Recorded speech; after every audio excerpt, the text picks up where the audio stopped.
¿Qué hay, camaradas? ¿Cómo estamos? Espero que se encuentren muy bien, les mando un gran saludo. En el último video recibí críticas acerca de la edición del video, acerca del ruido, y la verdad he de confesar que tienen razón, casi no se escuchaba, había demasiadas interrupciones y la verdad es que la ciudad es un caos, no he encontrado tiempo para hacerlo, pero en tanto que las circunstancias y el desarrollo de los acontecimientos me están dando la razón, me he decidido dar el tiempo para grabarlo con un poco más de calma y para exponer con mayor claridad los puntos ahí abordados, ¿no? Y bueno, si les gusta el análisis estratégico, si les gustan los acontecimientos de actualidad, quédense en este material y bueno, pues vamos a comenzar. Les comentaba que a menos de que Israel y Estados Unidos no hicieran honor a su larga tradición de utilizar las negociaciones como mascarada simplemente para agarrar desprevenidos y atacar a traición a sus interlocutores, pues el plazo para que terminara el cese al fuego y pudiéramos denominar las negociaciones como un fracaso absoluto, pues estaba a unas horas de expirar. Y en efecto, el plazo expiró y las negociaciones pues no continuaron. De hecho, Irán ni siquiera envió a sus representantes, ¿no? Más adelante vamos a hablar sobre el por qué Irán no lo ha hecho, las pugnas internas que hay dentro de Irán. Pero bueno, el punto es que los iraníes no están mostrándose más proclives a negociar que los anglosionistas, ¿no? Situación que llama mucho la atención porque un contendiente al que se asume tan debilitado, un contendiente que ha sufrido los ataques que ha sufrido Irán, se supondría tendría más urgencia por negociar, se supondría tendría más urgencia por hallar una salida al conflicto, en tanto que el daño que ha recibido pues le resultaría insoportable, ¿no? Sin embargo, pues se ha demostrado que son los Estados Unidos e Israel quienes están pidiendo esta tregua, o por lo menos los Estados Unidos, que es el agente que se muestra más decidido a ello. De Israel no nos queda del todo claro. Y bueno, con todo lo anterior, yo les comentaba que a mí no me parecía del todo claro que las hostilidades fueran a reanudarse, que aunque lo consideraba el escenario más probable, yo no descartaría que las hostilidades no iniciaran de inmediato. ¿Por qué? Les comentaba que la razón de esto es que nos hallábamos en una situación de impasse operativo. Esto lo vengo repitiendo desde mucho tiempo atrás. ¿De qué hablo con impasse operativo? Hablo de que el uso estricto de la fuerza no es capaz de definir por sí solo la postura de los contendientes, es decir, no podemos imponerle nuestra voluntad al enemigo estrictamente por el uso de la fuerza, porque la cantidad y los medios de medios disponibles y su naturaleza no nos permiten alcanzar el fin político adecuado, no son capaces de ejercer la presión suficiente. Y esto hablo por parte de Irán y hablo por parte de la coalición anglosionista, ¿no? ¿Y por qué lo comentaba? Porque ya lo habíamos visto desde la Guerra de los 12 días. Citábamos una presunta frase atribuida a Einstein, ¿no? Que rezaba que la definición de locura es hacer la misma cosa una y otra vez y esperar resultados distintos en todas estas veces, ¿no? Bueno, desde la Guerra de los 12 días se había notado que a pesar de la superioridad armamentística anglosionista, los iraníes estaban a muy buen resguardo de su geografía, tenían una gran redundancia en sus instalaciones críticas, en su cadena de mando, y en consecuencia era muy difícil producir el daño suficiente como para hacer cambiar a los iraníes de actitud, ¿no? Que para hacerlos cambiar de actitud se necesitaban botas sobre el terreno, pero que la cantidad de botas que se necesitaban sencillamente era imposible de reunir por los Estados Unidos, y el daño que sufrirían económico y militar en este proceso pues sería absolutamente inaceptable, ¿no? En consecuencia, en términos operativos, es decir, en términos de la aplicación de la fuerza en el campo de batalla sobre el enemigo, era imposible lograr una definición. Bien, en consecuencia, a mí no me quedaba del todo claro el por qué estaban reincidiendo en el error. Porque claramente el intentar lo mismo de la misma manera no te iba a dar resultados distintos. Ninguna variable había cambiado sustancialmente, salvo lo que les había comentado de la presión económica ejercida por los Estados Unidos en diciembre, ¿no? Me había metido yo a cuestiones antropológicas, escatológicas, que de hecho no descarto porque me parece que esto está preparando el terreno para una guerra, pero más a futuro, tal vez en 3 o 5 años, pero ya hablaremos en su momento de esta situación, pero que al menos por el momento me parecía imposible lograr una definición por la vía militar. Nuevamente, impasse operativo. Sin embargo, cuando me di cuenta de la estrategia iraní. Cuando analicé la estrategia iraní, me empezaron a quedar más claras las cosas. ¿Por qué? Porque me di cuenta que estaba errando el enfoque, que los iraníes tomaron una estrategia de aplicar la fuerza sobre el terreno. Sí, evidentemente en ninguna guerra vas a estar libre de interactuar con el enemigo. Esto va junto con pegado, esta parte es indisoluble de la guerra. Pero el principal curso de acción de los iraníes se ejerce sobre el terreno. Y esta es la parte más interesante y de la que vamos a profundizar el día de hoy. Y cuando me di cuenta que los iraníes ejercen su fuerza sobre el terreno, me di cuenta que los anglosionistas intentaron hacer lo mismo, nada más que a los iraníes les salió mucho mejor porque tenían mucho mejor calculadas las variables y a los anglosionistas no. Y de eso va el nudo de este video. Ese es el análisis que vamos a hacer hoy, de cómo la estrategia se aplica sobre el terreno y no necesariamente sobre el enemigo, por mucho que estés interactuando con él, ¿no? Si analizamos la estrategia de los iraníes, nos damos cuenta que han sido congruentes desde el principio. Vamos a hacer un breve repaso sobre lo que ha sucedido desde el inicio de la contienda hasta ahorita.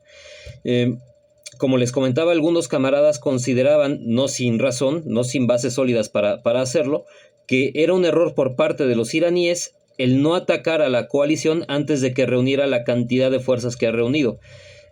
Yo me hallaba en la postura contraria. ¿Por qué?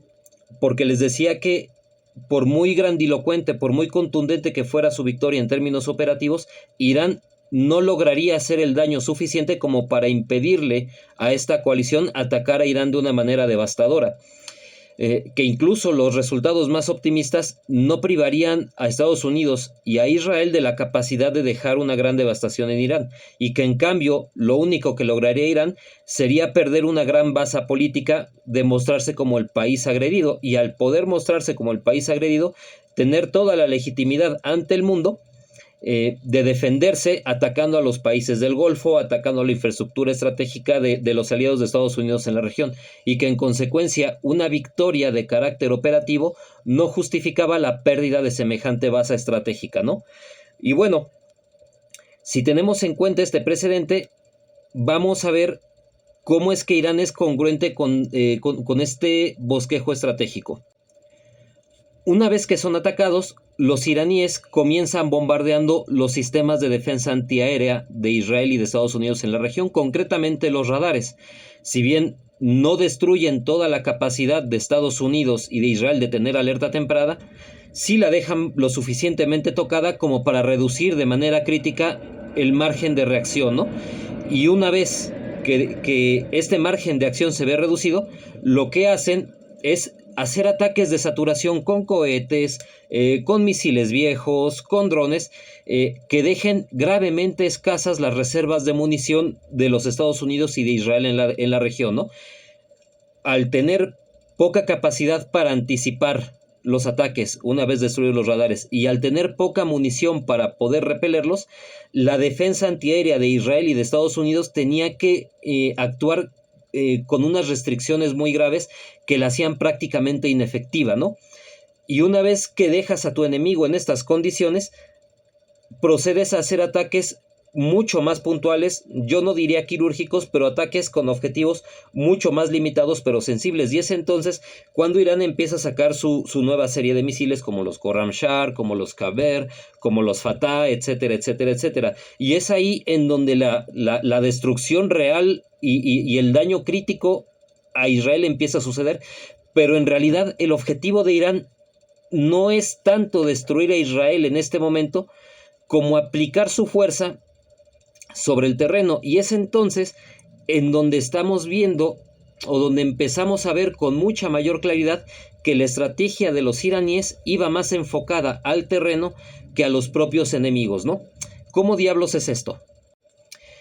Cuando hablamos del terreno, no hablamos de una montaña, no hablamos de una llanura, no hablamos de un río, de un mar, de un lago, no hablamos de determinado espacio aéreo.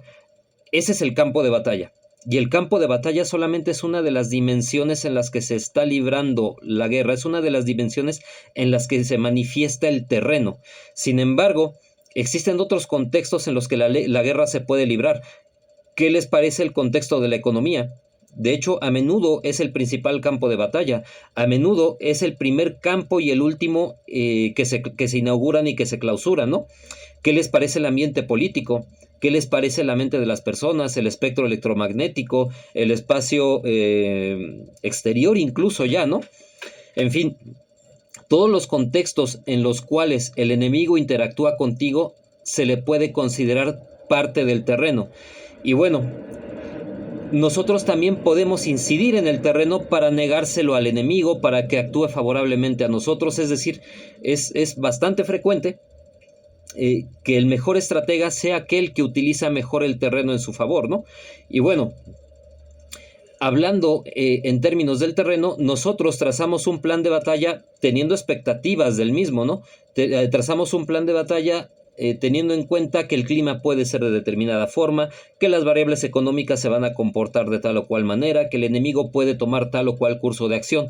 Sin embargo, tal como Clausewitz lo menciona muy bien, si hay algún campo de la actividad humana en el cual la incertidumbre sea reina, es precisamente el de la guerra. Si algo puede mal ir sal, es precisamente durante las operaciones militares.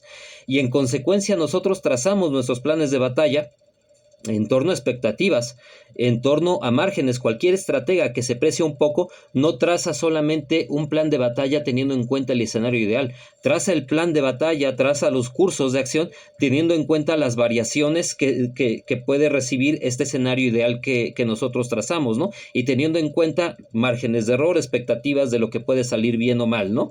Con respecto al enemigo y con respecto al terreno. Pero aún así, aún el estratega más previsor se va a topar con variables que estaban absolutamente fuera de su control. Y es en este punto en el que la incertidumbre empieza a jugar un papel clave. Porque en el momento en el que la incertidumbre empieza a hacernos presa de ella, nosotros empezamos a cuestionarnos sobre nuestra capacidad para poder seguir manteniendo el esfuerzo de guerra, nuestra capacidad para seguir manteniéndonos en el campo de batalla, nuestra capacidad para poder seguir operando de manera eficiente, de manera efectiva, y en última instancia nuestra capacidad para ganar la guerra y en ocasiones incluso nuestra capacidad para sobrevivir a este conflicto, ¿no? Y bueno, es en este punto en el que la estrategia de los iraníes se muestra como mucho más efectiva y como mucho mejor calculada. Los estadounidenses en este ataque de decapitación tuvieron un gran acierto a la hora de elegir el nombre, porque es precisamente lo que buscaban: interrumpir la cadena de mando de los iraníes, atacando sus nudos de comunicación, atacando a su cadena de mando, y de esta manera generar incertidumbre en la capacidad de los iraníes para operar de manera coordinada y de manera efectiva. Pero los iraníes habían calculado esto y plantean un plan de defensa en mosaico, un plan que tiene riesgos importantes. ¿Por qué? Porque ese plan de defensa en mosaico implica que mandos de muy bajo rango tengan conciencia de la estrategia del alto mando, y esto implica una mayor propensión a las fallas de seguridad, y probablemente en este punto la incidencia de los chinos y de los rusos sobre todo va a ser crucial, porque fueron los que en gran medida evitaron estas fugas de seguridad. Se sabe que agentes del FSB estaban sobre el terreno ayudándole a los iraníes, poniéndole el dedo a los espías del Mossad, ¿no?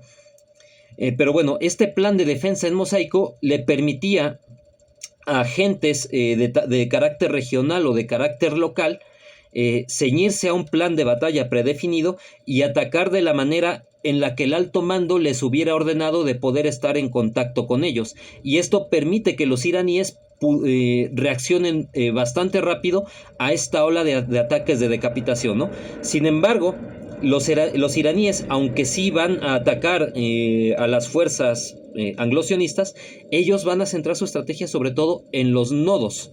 ¿De qué hablo de nodos? Hablo de instalaciones, de puntos geográficos, de personas también, pero sobre todo de procesos económicos y políticos que juegan un papel clave en el esfuerzo de guerra de los israelíes y de los estadounidenses, al punto de que tales objetivos actúan como multiplicadores de poder. Y atacando estos nodos, los iraníes van a generar incertidumbre en los israelíes y en los estadounidenses.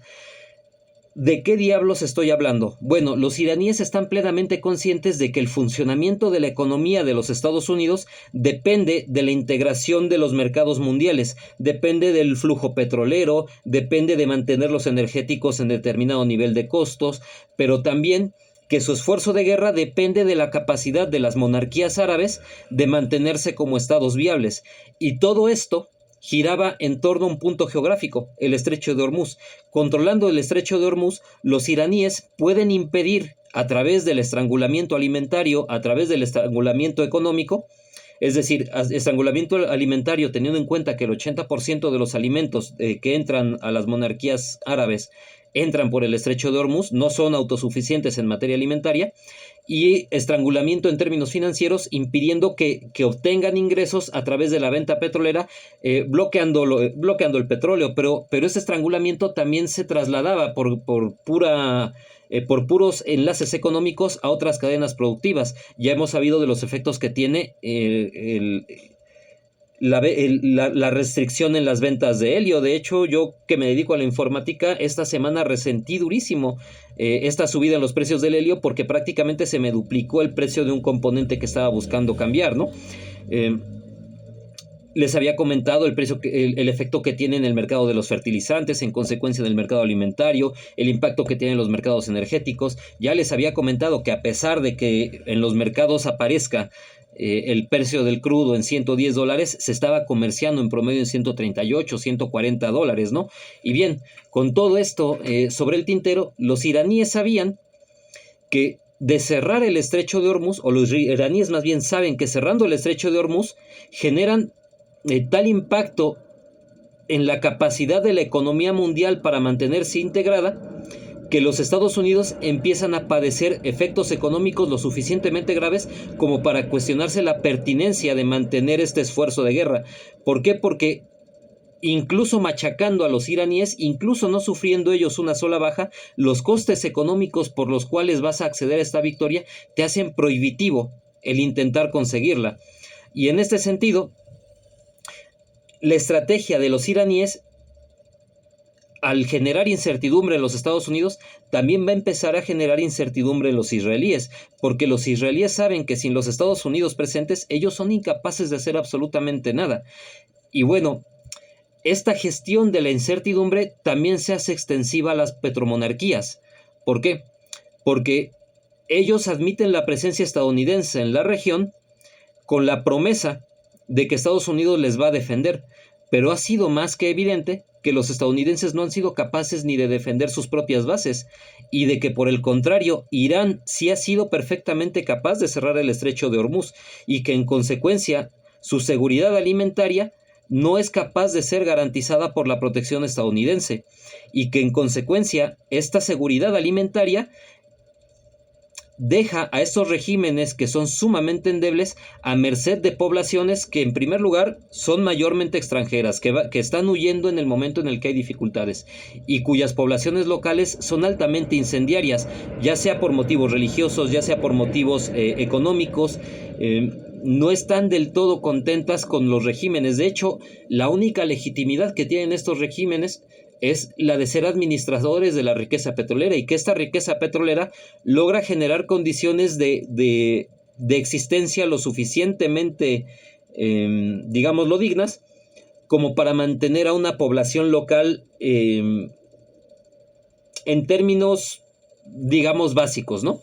Pero pues quienes se hayan interesado en la historia de la región sabrán que Dubái, que Qatar, que Emiratos Árabes, pues el único lujo que hay es en las grandes ciudades, que realmente al interior de estos países existe miseria, existe escasez, existen condiciones de vida realmente duras, ¿no?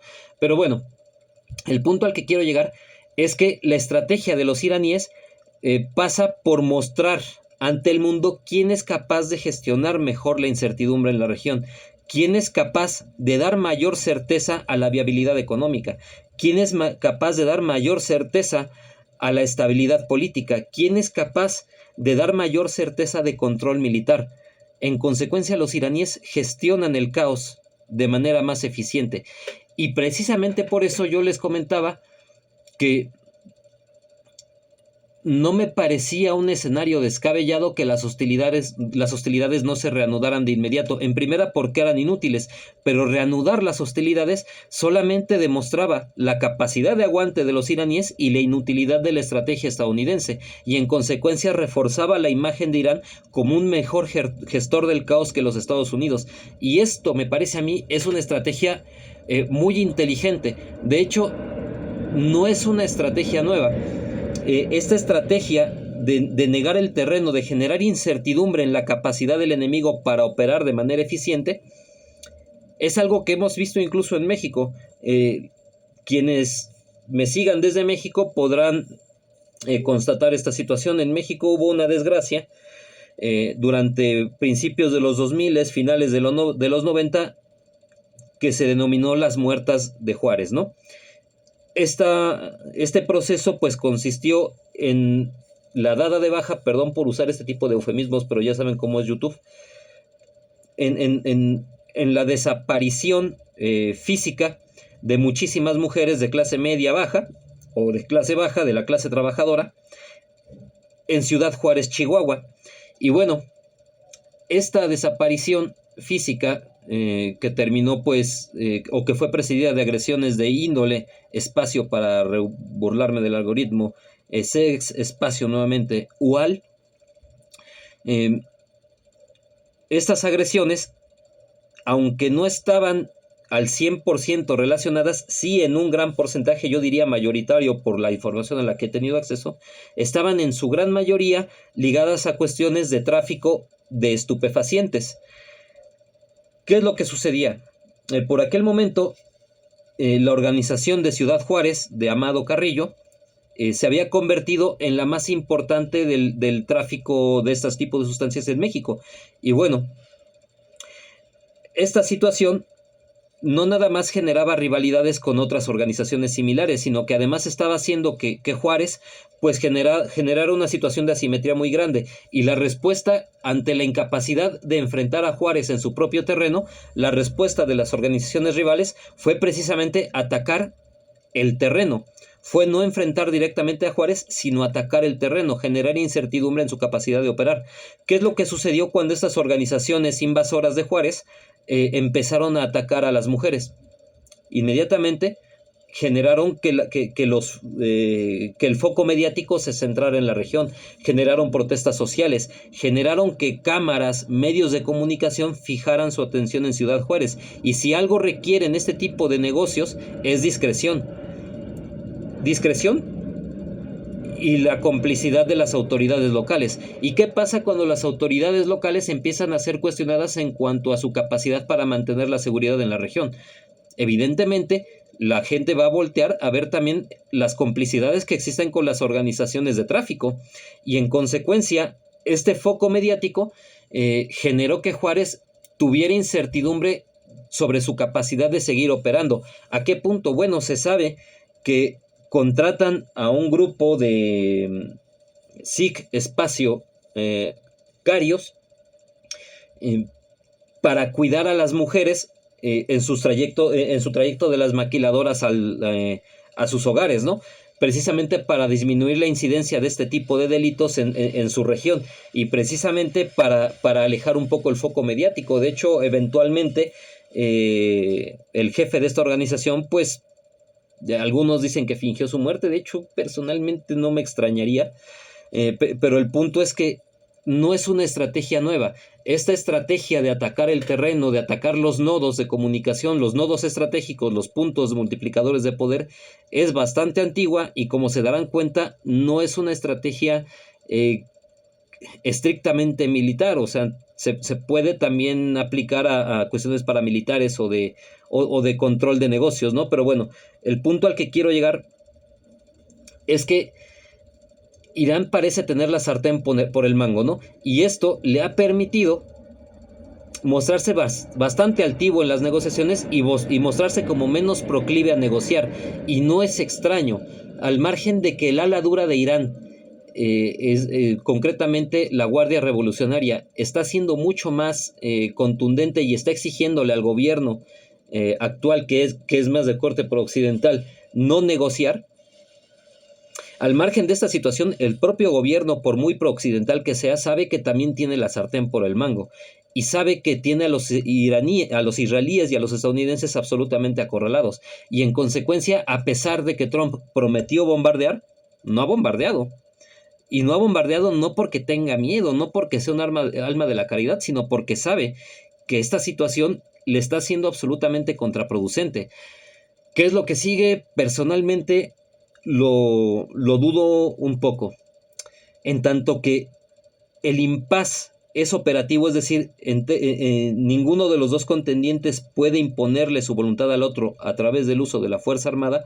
Me parece que los iraníes van a continuar con esta estrategia de cerrar el estrecho de Hormuz, con esta estrategia de gestionar el caos y gestionar la incertidumbre, para desestabilizar la alianza de los Estados Unidos con los países de la región. De hecho, algo que les comentaba y que ya está empezando a suceder es que los países de la región eventualmente tendrían que empezar a presionar a los Estados Unidos, precisamente por los problemas que Irán les estaba causando. Bueno, hoy sale una noticia en la cual Emiratos Árabes le pide a los Estados Unidos un rescate económico multimillonario. ¿Y a cambio de qué se lo pide? A cambio de seguir comerciando el petróleo de los Estados Unidos en dólares. ¿Qué es lo que hacen los Estados Unidos para permitirle a los barcos cruzar el estrecho de Hormuz? Dice, vale, te dejo pasar siempre y cuando me demuestres que el petróleo que tú comerciaste en este petrolero ha sido liquidado en yuanes. Si ha sido liquidado en dólares, yo no lo voy a dejar pasar. Esto es un torpedo por debajo de la línea de flotación de la economía de los Estados Unidos. Es un torpedo por debajo de la línea de flotación de todo el sistema financiero mundial, regido por los Estados Unidos. Porque si el petróleo se deja de comerciar en dólares, insisto, ya les he recordado qué es lo que propuso Gaddafi, qué es lo que propuso Saddam Hussein. Fueron las declaraciones que le costaron la vida a ambos, su tentativa de comerciar su petróleo en otras monedas que no fueran dólares, ¿no? Bueno, esta situación, esta medida de presión que hacen los emiratíes a los Estados Unidos no es en vano. De hecho, los Estados Unidos pues acceden, pero sí de inmediato, ¿no? Bueno, lo cual acrecenta la deuda de los Estados Unidos, lo cual pues tiene efectos inflacionarios, en fin, etcétera, etcétera, ¿no? Bueno, el punto al que quiero llegar es que a Estados Unidos ya lo están empezando a presionar sus propios aliados. E Irán todavía tiene muchas cartas por jugar. Irán, por ejemplo, no ha atacado todavía instalaciones petroleras demasiado sensibles. Ha atacado unas cuantas refinerías, ha atacado algunos centros de procesamiento, pero no ha atacado los pozos. Si, por ejemplo, Irán ataca los pozos, ustedes han de saber que no es lo mismo atacar una refinería cuya destrucción solamente necesita la sustitución de las partes industriales para ser reparada. Aún así pueden pasar meses o incluso años para poder restablecer la producción del todo, pero bueno, como sea, son bienes industriales, se pueden fabricar de nuevo. Pero ¿qué pasa, por ejemplo, si tú atacas los pozos petroleros directamente, los puntos de extracción? Bueno, la presión propia del pozo petrolero, las fracturas que pueden generarse en la corteza terrestre, en el subsuelo, pueden ser lo suficientemente graves para que haya una fuga inmensa, que el pozo sea absolutamente inviable, generar un desastre medioambiental y hacer absolutamente ruinosa para toda una región la pérdida de este activo, ¿no? Insisto, las consecuencias, una muestra la pueden tener, por ejemplo, en lo que sucedió en este derrame en Nueva Orleans, ¿no? Cuando el derrame pues es en el lecho marino, pues se darán cuenta de las dificultades técnicas que hay de tapar lo que era apenas una tubería. Imagínense una fractura a nivel geológico. ¿Qué es lo que pasaría, por ejemplo, si los iraníes deciden atacar los oleoductos saudíes que conectan su costa en el Golfo Pérsico con la costa del Mar Rojo? ¿Qué pasa si activan a los hutíes en Bab el-Mandeb? Realmente los iraníes todavía tienen muchas bazas por jugar. ¿Qué pasa si los iraníes, por ejemplo, empiezan a atacar absolutamente todos los corporativos que están en Qatar? Gran parte del negocio del lavado de capitales se puede ir al carajo. Esto es atacar a las bases del sistema por sí mismo, ¿no? Y en consecuencia, no es extraño que los iraníes no estén siendo proclives a negociar. Van ganando. ¿Qué incentivo tienen para hacerlo? Lo mismo los rusos en Ucrania. Si Ucrania va ganando tan contundentemente como dicen, ¿por qué Zelensky es el que pide el alto al fuego? No me parece una actitud de alguien que va ganando, ¿no? Bueno, camaradas, espero que esta vez sí se escuche bien. Espero que este análisis les sirva de algo. Yo voy a hacer mis deberes porque la verdad me llevó mucho más tiempo del que yo esperaba. Como sea, Urbi et Orbi, abrazos, no balazos. Bye bye.